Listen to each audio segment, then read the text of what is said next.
তেলিয়ামুড়া মহকুমার বিস্তীর্ণ এলাকা যেমন 29 কৃষ্ণপুর বিধানসভা কেন্দ্রের অন্তর্ভুক্ত চাম্পলাই, কৃষ্ণপুর, ভূমিহীন কলোনি, বড়লুঙ্গা সহ বিভিন্ন এলাকায় বিচরণ করছে দাতাল বন্য হাতির দল।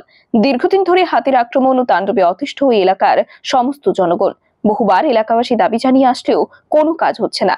শেষে তিতিবিরক্ত গ্রামবাসী ও ক্ষতিগ্রস্ত পরিবারগুলি শুক্রবার সকালে হাতির তাণ্ডব থেকে রক্ষা পেতে এবং ক্ষতিপূরণের দাবিতে অসম আগরতলা জাতীয় সড়কে নেমে বিক্ষোভ শুরু করে।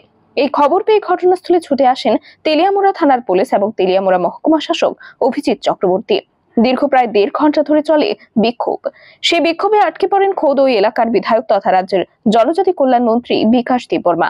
মন্ত্রীকে হাতের নাগালে পেয়ে গ্রামবাসীদের বিক্ষোভ জোরালো হতেই এই সমস্যার সমাধানের প্রতিশ্রুতি দিয়ে যান মন্ত্রী বিকাশ দেববর্মা। বহুত দুঃখের বিষয়, আমি গতকাল রাতে শুনেছি, তার জন্য আমি আজকে সকালে এসেছি। সকাল 8টার মধ্যেই ভোরবেলায় আমি এসেছি। আমি ডিএপুর সঙ্গে কথা বলেছি।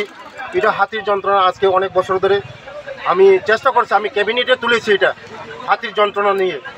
দুটো হাতি আছে, একটা সিঙ্গেল হাতি, এটাই সবচেয়ে ক্ষতি করে মানুষের বাড়িঘর। গতকাল রাত্রে ভাঙচুর করেছে, ভোট ফ্যামিলি ভাঙচুর করেছে। আমি দেখছি নিজে, সব বাড়িঘরে আমি গিয়েছি।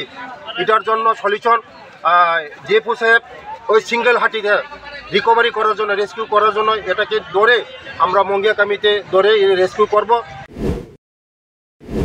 ব্যুরো রিপোর্ট, খবরের প্রতিবাদ।